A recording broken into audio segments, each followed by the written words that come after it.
Hello friends, welcome back. This is the show you are watching competition hub. Friends, proverbs का part 2 आ गया है, जिसमें आप और 5 नए प्रोवर्ब्स, कहावतें, सेइंग्स, इडियम्स सीखने को मिलेंगी यहाँ पर, और पिछली 5 रिवाइज भी होंगी। तो बने रहिएगा हमारे साथ वीडियो के अंत तक। Let's start the today's first proverb. लालच बुरी बला है। बहुत ज़्यादा बोला है, सुना है, कहा है, आप यूज करते हैं, लेकिन इसको इंग्लिश में क्या कहते हैं? पहली बात तो इसका मीन क्या है, अर्थ क्या है, सेंस क्या है। ठीक है, क्या सेंस है फ्रेंड्स? यानी हमें लालच नहीं करना चाहिए। जैसे कि आपने कुछ स्टोरी पढ़ी होगी, जैसे ये डॉग है, ये पानी पीने नदी में आता है, लेकिन देखता है, ग्रीडी है, लालची है, देखता है पानी में अपनी परछाई देखता है, और उसमें देखता है कि उसके अंदर एक डॉग है, जो कि उसके मुंह में भी एक ब्रेड का टुकड़ा है। उसको पाने के लिए वो उसकी तरफ भौंकता है, भौंकने से खुद के मुंह के अंदर जो ब्रेड का टुकड़ा है वो गिर जाता है। तो इसलिए कहा जाता है कि लालच नहीं करना चाहिए।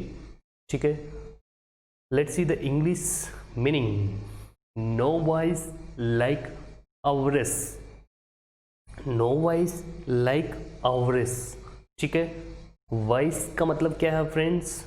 वाइस का मतलब क्या है? अ मोरल वीकनेस और बैड हैबिट, बुरी आदत। ओके, एवरेज का मतलब क्या होता है फ्रेंड्स? एवरेज का मतलब क्या है? लालच, ग्रीड। ठीक है, लेट्स सी द एग्जांपल।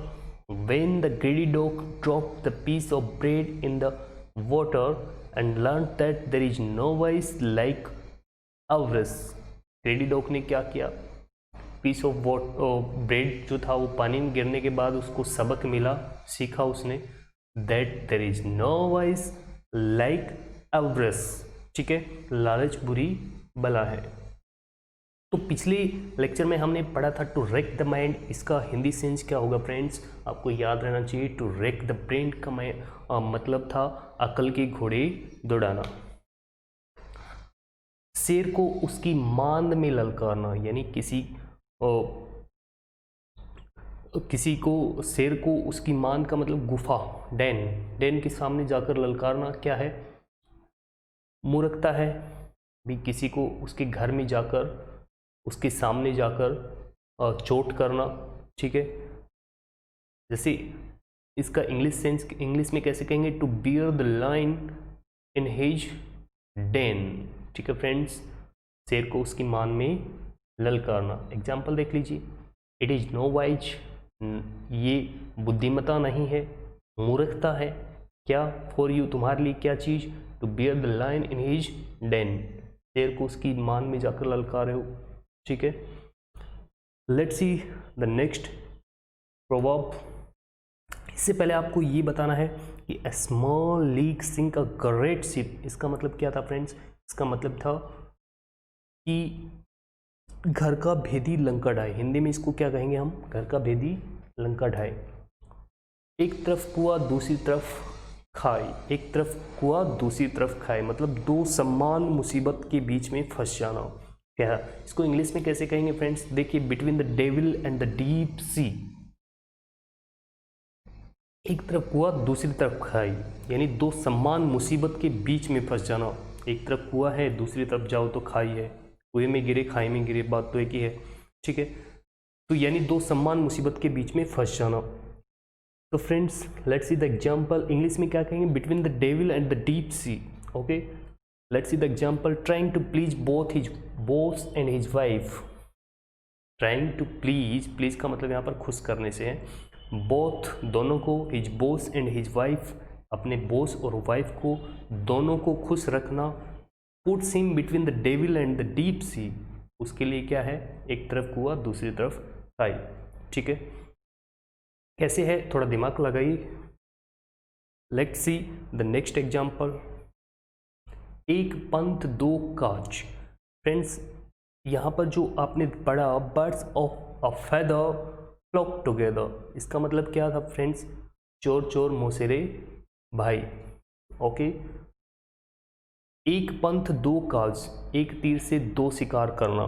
ठीक है, ये हम हिंदी में कहावत बहुत ज़्यादा पढ़ी हुई है, बार बार सामने आई है। ठीक है।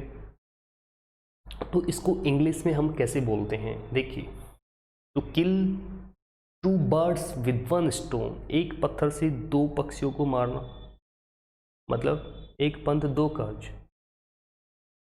हमें एफर्ट कितना करना पड़ा, पत्थर तो एक फेंका, एफर्ट तो वही करना पड़ रहा है, लेकिन उसके बेनिफिट कितने हो रहे हैं, 2 हो रहे हैं, ठीक है, 2 बेनिफिट हो रहे हैं। तो देखिए फ्रेंड्स, इंग्लिश में इसको कहा जाता है to kill 2 birds with 1 stone.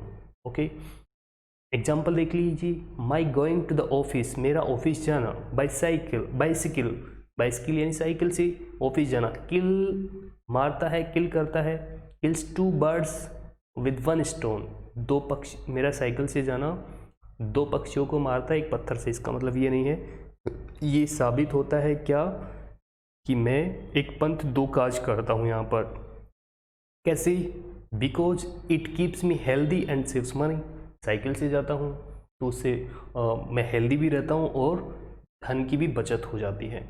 ठीक है friends, let's C today's last proverb. इससे पहले हमें प्रीवियस वीडियो में, प्रीवियस लेक्चर में जो फ्रेज पढ़ी थी या फिर हमने जो प्रोवर्ब पढ़ी थी उसका इंग्लिश मीन मैंने दे दिया है, लेकिन आपको हिंदी में बताना है। ए 9 डेज वंडर क्या मतलब होगा फ्रेंड्स, पिछले वीडियो में आप देख रहे हैं तो यहाँ पर आपका रिवीजन होता चला जाएगा। ए 9 डेज वंडर, 4 दिन की चांदनी। आइए देखते हैं नेक्स्ट प्रोवर्ब। हिंदी में कहा जाता है, एक तो करेला ऊपर से नीम चढ़ा, एक तो करेला ऊपर से नीम चढ़ा, यानी करेला कड़वा होता है, नीम भी कड़वा होता है, यानी पहले ही कड़वा था और नीम और चढ़ गया यानी और ज़्यादा कड़वा हो गया। ठीक है, इसको इंग्लिश में कैसे कहेंगे, a pimple upon an ulcer. Ulcer भी पिंपल टाइप की बीमारी होती है और उसके ऊपर एक पिंपल उगाना। ठीक है, यानी पहले तो प्रॉब्लम थी, ऐसी प्रॉब्लम पहले भी थी और उसको प्रॉब्लम को उसने क्या कर दिया है और बढ़ा दिया है। ठीक है, और financial performance was weak. Example देख लीजिए, हमारी जो आर्थिक परफॉर्मेंस थी वो क्या थी, कमज़ोर थी, पहले से कमज़ोर थी। एंड ड्यू टू का एक प्रीपोजिशन है, इसका मतलब होता है के कारण। ड्यू टू का मतलब क्या है, के कारण।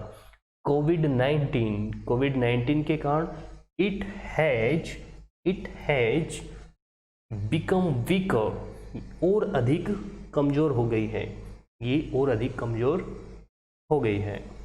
सो वी कैन सी, हम कह सकते हैं, कोविड-19 is a pimple upon ulcer. कोविड-19 जो है वो अल्सर के ऊपर पिंपल है। तो करेला यानी पहले से स्थिति खराब थी और ऊपर से नीम चढ़ गया यानी और ख़राब हो गई। ठीक है फ्रेंड्स, आई होप आपको समझ में आएगा। लेकिन पिछले लेक्चर में पढ़ाई गई प्रोवर्ब आपको यहाँ पर बताना है, every day is not Sunday, हर दिन दिवाली नहीं होती। Thanks for watching friends, thank you. आपको वीडियो में सीखने को मिला है तो लाइक कर दीजिए, चैनल को सब्सक्राइब जरूर करें और अपने दोस्तों के साथ शेयर भी करें। Thank you.